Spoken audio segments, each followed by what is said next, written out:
It's often said that to be consistent and successful, especially selling business to business, you need to be eloquent. Know how to effectively get new clients by arranging meetings, building trust and good relationships, identify client needs, skillfully presenting your product as the best solution to the client's problem, and finally, closing a sale. But focusing only on improving efficiency in these critical areas will not, contrary to popular belief, get anyone to the top. In sales, as in life, it's not skills but mindset that makes people outstanding. This video is a little more demanding, requires open mind and the ability to think outside the box, as it concerns three modes of existence that each of us reflects to some extent in our behavior. Having, doing, and being modes, while one of these mindsets leads to success while the two most promoted in mainstream lead to failure. How to stay cool, constantly improve your sales skills, have fun in what you do, get to the top of your industry. Do you need a mentor, and how to distinguish between people who have knowledge and experience from those who have no idea what they are talking about? My name is Pavel. I've been in sales for almost 2 decades. I built a network of contacts and sales from scratch several times in my career on the European market for companies operating in the industrial sector. If you are tired of struggling, you don't want to imitate but to reflect success, not by what you do, but who you are, please keep watching and let's get started. Thousands of books have been written on how to develop and improve selling skills. If you are interested in personal development, you have certainly noticed that publications about closing a sale, overcoming sales objections, about negotiations, sales psychology, and time management can be easily found on the shelves of every bookstore and in the internet. Those who have made even deeper research and committed themselves seriously to improving their sales skills probably noticed that most of the publications are very similar, just focus and emphasize different elements. If 4 people were asked to describe a sculpture that stands in the center of the museum, and each of them would see it from a different angle, we'll get 4 completely different pictures of the same monument. The same goes for sales. Though everything seems to have been said already, marketers start giving catchy names to old concepts promising immediate success, knowing people's tendency to look for shortcuts and their lack of experience. Marketers make their business selling crappy content in a shiny new cover.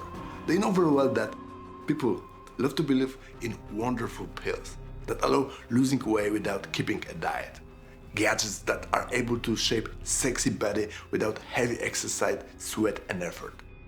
In the possibility of making huge amounts of money without no practical knowledge, preferably from home, 1 hour a day, not to mention about supposedly proven ways that enable to learn a foreign language during a sleep. Virtually in everything and anyone who tells them what they would like to hear.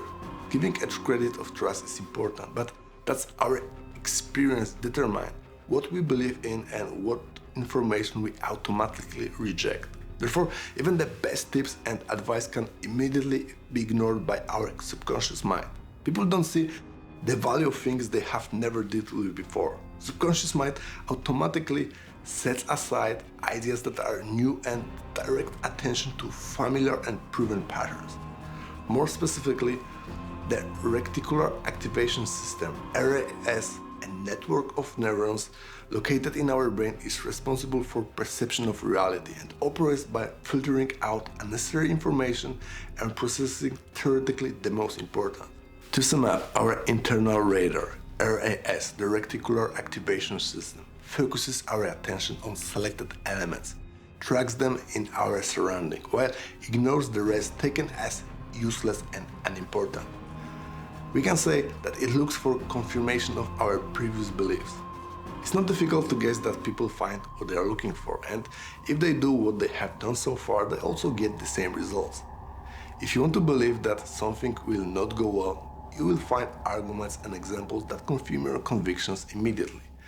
On the other hand, when you hear a statement that supports your current point of view, you will take it for granted, although it would be the biggest nonsense. The market is full of titles promoting immediate and spectacular success. To be honest, I was an avid reader of similar titles myself. Considering the fact that most people don't read at all, I thought it's better to read anything and read vocabulary, get some inspiration, generally get out of the couch and move to the action than sitting in front of the TV, drinking beer and eating chips. Nevertheless, if you are a regular reader, you may notice that reading 300 pages on how to motivate yourself or how to manage your time is not only boring, but it might be a waste of time. The choice of literature should be carefully thought out and targeted specifically at what you want to learn. Most importantly, all information you get should be verified in practice and converted into experience. Accumulating knowledge makes no sense. You don't want to be an eternal student. The knowledge itself will not change anything in your life unless it's implemented, adapted to your character traits and personal predispositions. At some point in your life, if you want to achieve serious results, you need to stop going with the mainstream and start thinking independently. A real teacher is the one who is teaching about what he is doing for a living. True experts are hard to find. Most who claim to be so don't practice what they talk about on a daily basis. Sayings like you don't have to be a player to be a coach are simply stupid. Personal insight and depth, life wisdom are what makes the difference.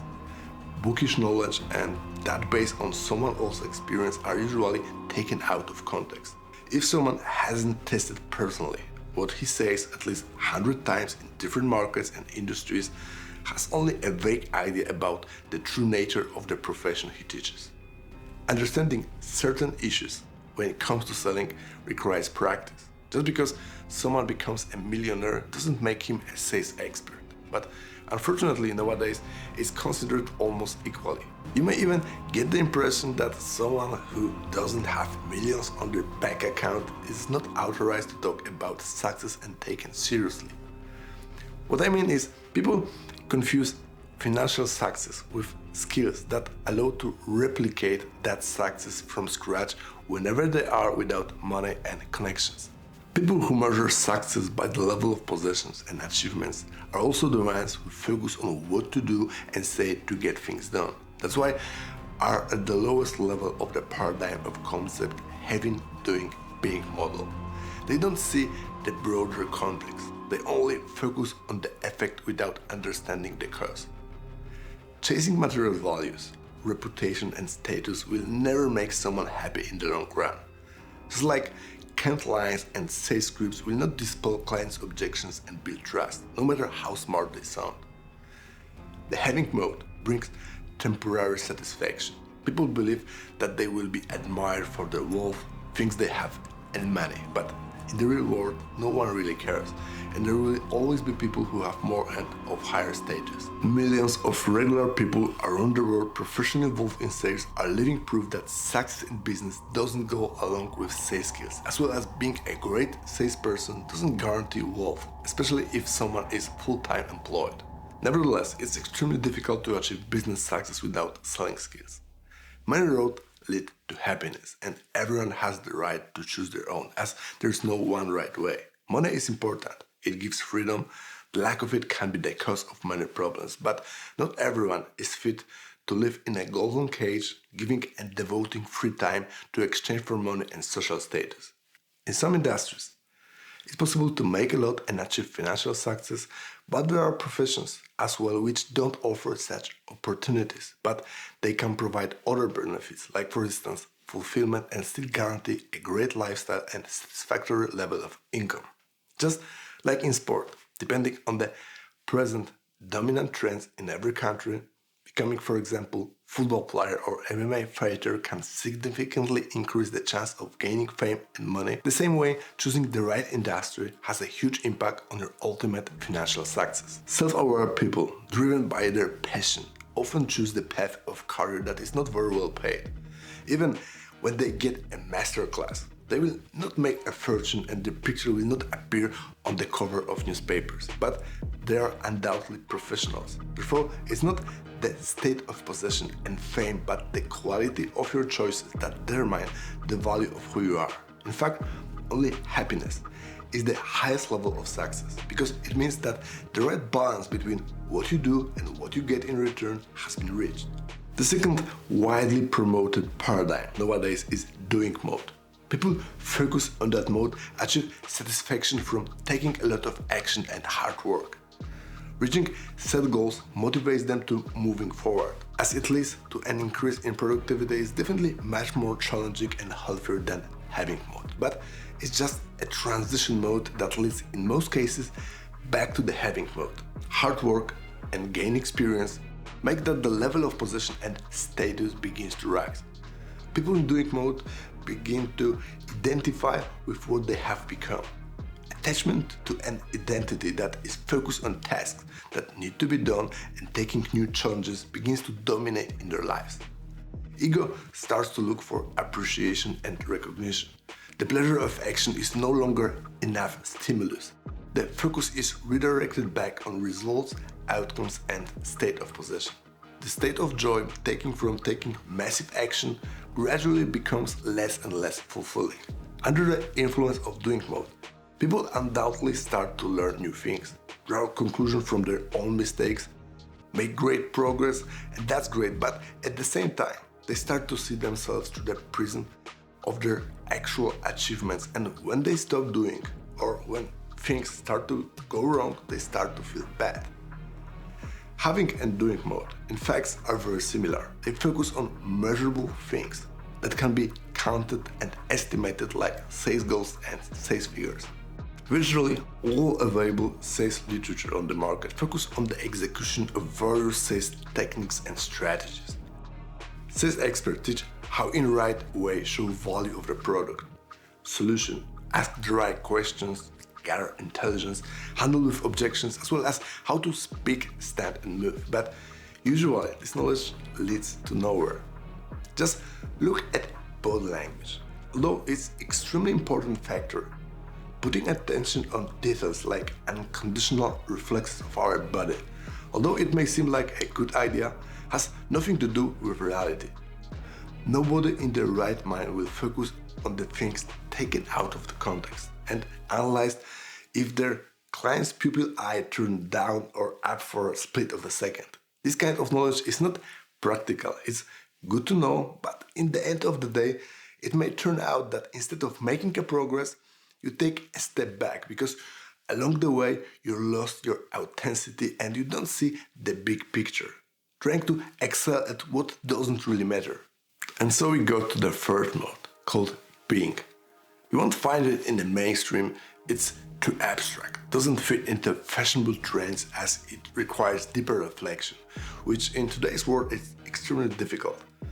For some even beyond their cognitive abilities due to the negative influences they feed on every day in the form of all kinds of social media and huge surge of dopamine just by watching moving pictures. With general truths, it's a bit like with mentioned bystanders who look at the sculpture in the museum.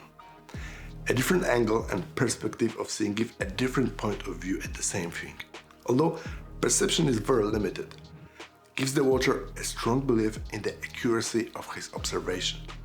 One piece of art and four completely different points of view on the same thing. Only a broader perspective gives the full picture. It doesn't mean it will be more beautiful, but it certainly gives a better understanding of the whole thing. Being mode is a state where you literally feel a part of what you do. A flow state where everything is done effortlessly without unnecessary thinking. We instinctively do everything exactly as it should be done. Experience of just being yourself, of surrounding reality, not a figment of imagination, but authentic you with any internal and external filters which dictate what can and cannot be said and done to be acceptable by people around. Being mode requires a deeper understanding and it's full of ambiguities, which is why it's often misunderstood by those who try to follow only logic in their lives. The reason for this is that the logic mind is not able to grasp some concepts without emotional background. Being mode is an ability to accept who you are and at the same time reconcile that state with the constant pursuit of excellence and desire to get eternally rich. Awareness of being alive, here and now, without having to prove anything to yourself and anyone else. Being mode gives a sense of accomplishment and completion without doing nothing, while at the same time taking up new challenges and massive actions. Generally, the pursuit of success is driven by different engines, as in the case of having and doing modes. Everyone reflects all modes at some point, but always one is dominant. Execution in the being mode takes a completely different dimension. The sales process runs smoothly without any tensions and signs of nervousness. Techniques and strategies still exist, but they are no longer so relevant. You don't pay special attention to them, everything comes out intuitively. In being mode, you can read the client's feelings with greater empathy because your focus and attention has moved from the point of self-classification and from your product to the client's feelings and expectations. In being mode, taking action results from the pure readiness to take on new challenges and understanding of the client's needs. There is no a burning desire to prove anything. Any unhealthy pressure, desperate insistency and repulsive importunity, only understanding of sales process and social dynamic. By showing value and expecting nothing in return, you build a position where people start to want to do business with you more than you want to do business with them.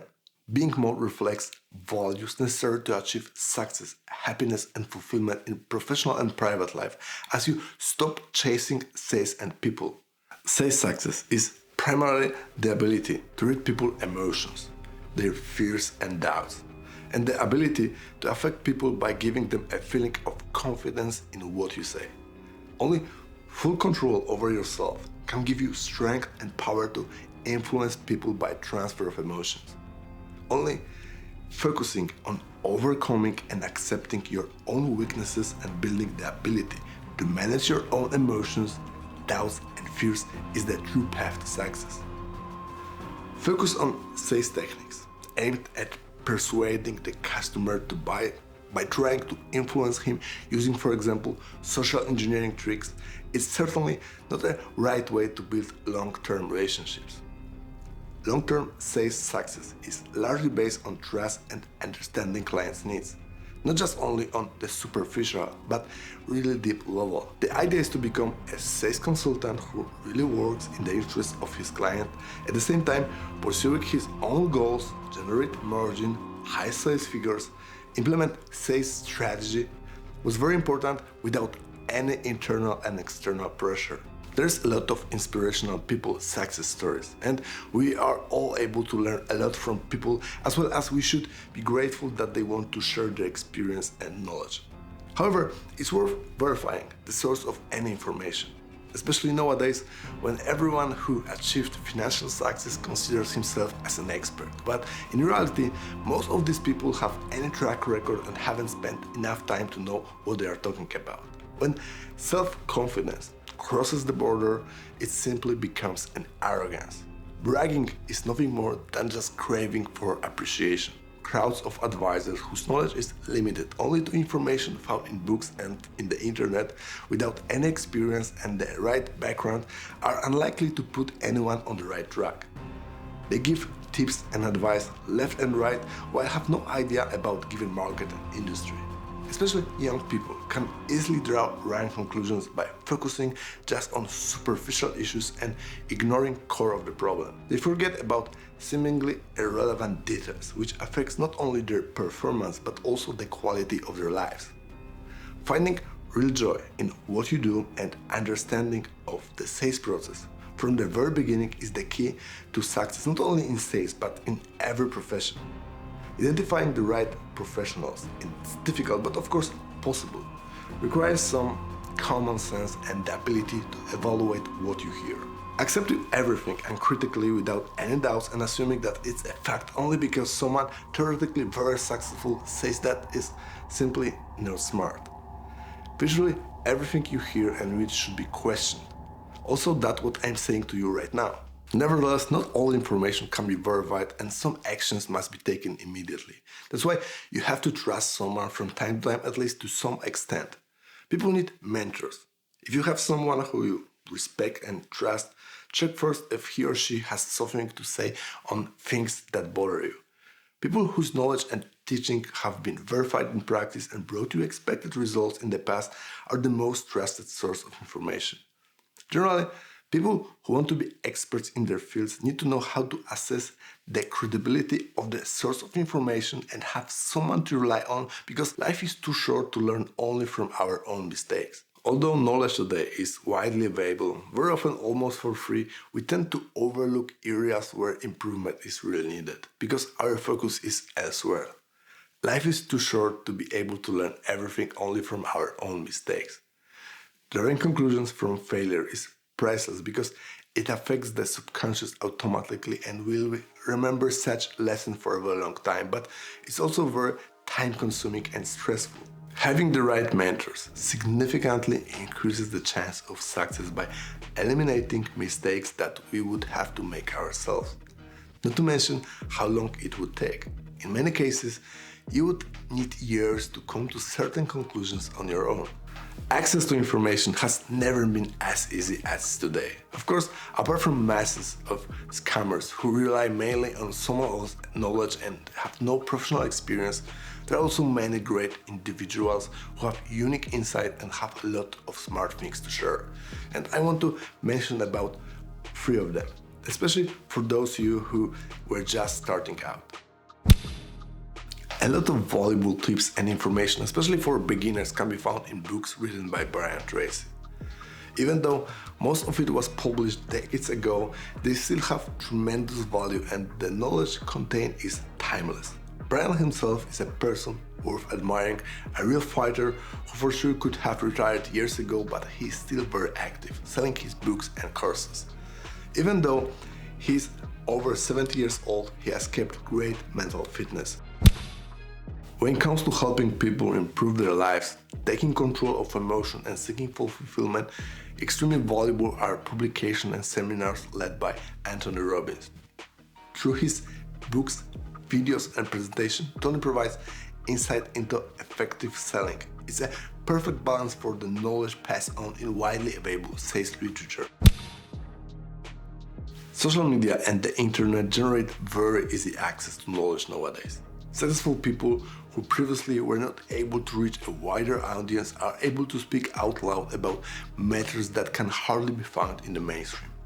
One of them is Owen Cook, also known as Tyler, the founder of RSD, who helps people around the world to change their mindset, explain the rules that influence people's behavior, and raises many important points that are rarely mentioned but extremely important in the field of personal development. A direct and unique approach to the problems of the modern world and social skills makes that Owen's teachings in many aspects perfectly fit into sales and can be easily adopted to their purpose. Depending on whether you are looking for wealth, health, a recipe for successful relationship, or you just want to improve your communication skills, you should start by finding a reliable source of information. In human history, access to information has never been so easy as nowadays, so there are no excuses. When you finally find what you are looking for, be aware that this is just the beginning. Only the verification and implementation phase give you the answer, what really works and what is just a waste of time. Real expertise comes from experience. Being mode is the missing element for ultimate success. Developing inner peace, the pursuit of your goals and execution without any resistance and anxiety makes a difference. Sales techniques won't help if easygoingness and calm will not support them. Only self-acceptance in relation to your limitations and weaknesses and understanding the being mode give you real and lasting growth and progress. Techniques are just tools. The real strength lies in you.